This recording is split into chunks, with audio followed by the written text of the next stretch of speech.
93 WIBC, it is Terri Stacy. The way people receive mail and packages is about to change. And Monday in Lawrence, history is going to be made with the world's first smart mailbox.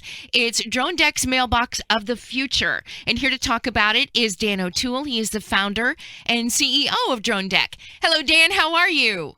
I'm great, Terry. Thank you so much for allowing me to tell my story. Thank you. I'm glad you're here. I'm stumped. Explain what a smart mailbox is. Well, we have smart cars, smartphones, smart homes, all that, but the mailbox hasn't been disrupted since 1858. It's still a manual box in front of your home or business, and, Dronedek, we're going to change that. We're going to bring all kinds of modern conveniences that you've never thought of before for your mailbox, and we're going to make your life easier, more convenient, and more cost-effective. So explain what it does. It look like a mailbox that we're used to seeing? It does not totally. We think it's awesome, right? It's really sleek and streamlined. We have different versions for different use cases. We have a residential unit, which is a smaller. It's about 41 inches tall, 24 inches squared. It's standardized. It's got a lighted address on it, and it's going to do a lot of cool things. Then we've got units, different sizes for commercial use cases, medical, military, governmental, multifamily. We even have a portable unit that can be on a tank, an RV, camper, boat, or a commercial vehicle. How long have you been working on this? I've been working on this since 2014, so I've put a lot of effort into it. We've gone through several iterations. We've got great patents. We've got the first position patent portfolio. We beat Amazon by just 9 days. We beat the Postal Service by 2 weeks and others by less than a month. So explain how this will work. Absolutely. We have a heated and cooled cargo area, which is going to be opening up delivery for food, beverage, pharmaceutical, cannabis, controlled substances, in addition to, high-valued secured items that you want to safely have in your Dronedek and not available for, theft or anything like that or weather. So basically, we are platform agnostic. We're welcoming to all shippers and deliverers. We like to say that Dronedek is the gateway to every home and business, throughout the world eventually. And, we know that there's not going to be 3 Dronedek boxes in front of somebody's home or business. You're not going to have an Amazon, a Google, and a U.S. Postal Service. You're going to have one, and it's really important that one concept, that one platform is welcoming to all shippers and deliverers. That's how you deliver the greatest user experience. The future of delivery service, were we headed this way even before COVID, or did that just speed up the progress for you? That's a great question, and you're right on. We were heading this way, but COVID just accelerated it just immensely. Social distancing, people being outsourced. 20% of the people that are working remotely will never return to an office environment. People didn't want to bring packages in their homes from Amazon and things like that with COVID, thinking that could contaminate them, social distancing. So Dronedek, those are all things that play into what we're doing. We have a UV process in our product roadmap where we can disinfect packages.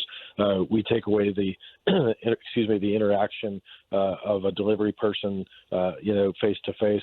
So if you don't want to be exposed, we've got that covered. If you're not home, heated and cooled, the thing can stay fresher, faster, cheaper delivery, all those kind of things. We've got all that covered.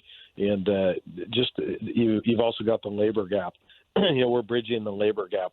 It's hard to find people to work today, right? And with all the outsourcing and things, anecdotally in Fort Wayne, Indiana today, UPS will deliver to 8,000 more unique locations than they did in Fort Wayne, Indiana just 2 years ago.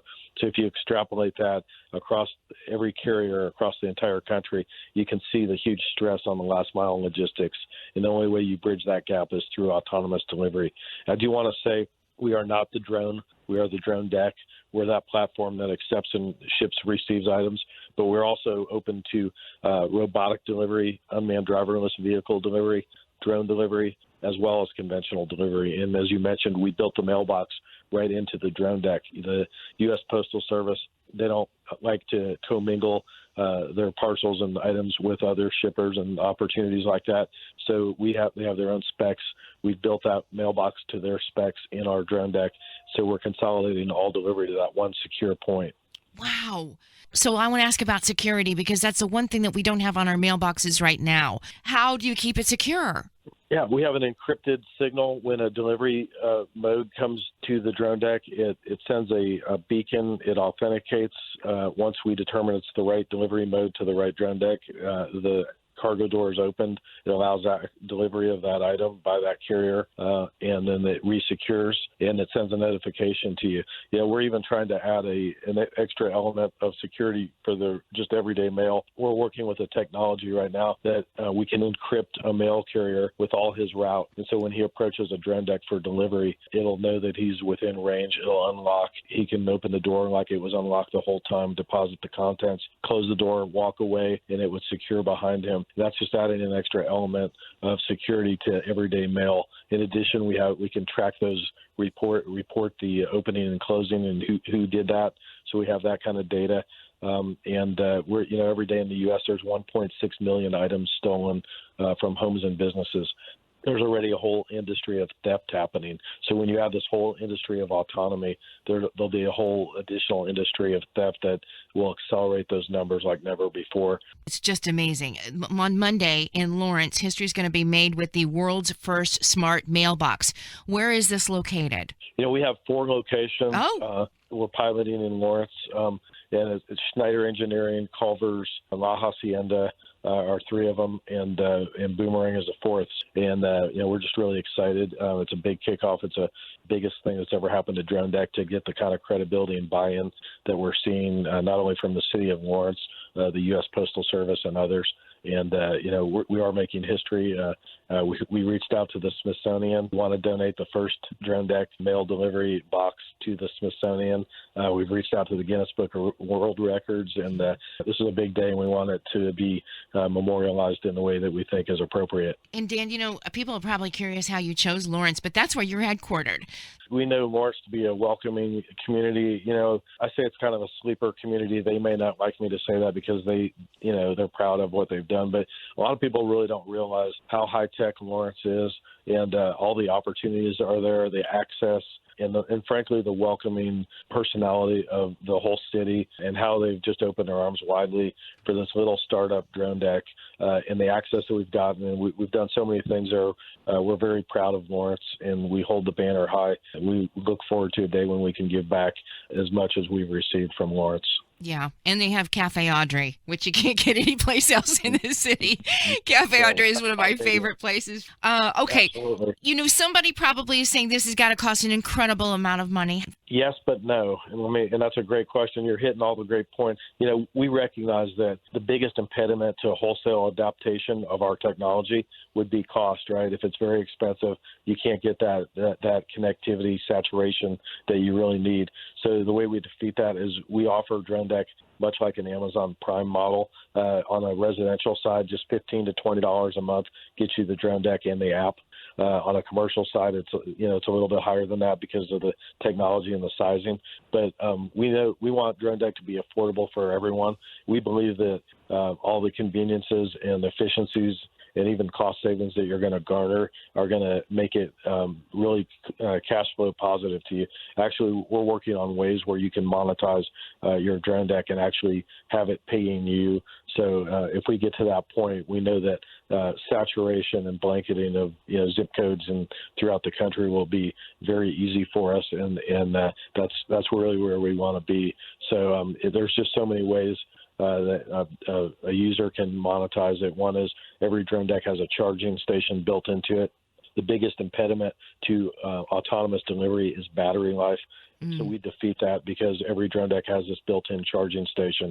So if Amazon were to land Terri on your Drone Deck and take a charge, you're paying that electric bill. So we're going to debit Amazon. We're going to credit you, and then we're going to take a small transactional fee for that. We've also have a partnership with Helium, the Helium Network. They've got Helium miners where they're mining crypto, HNT currency, and they're delivering broadband and things like that. And the users that are putting out these miners are actually monetizing between $100 and $200 a month. Helium has identified us is a great opportunity because we're ubiquitous, we're street side, great connectivity.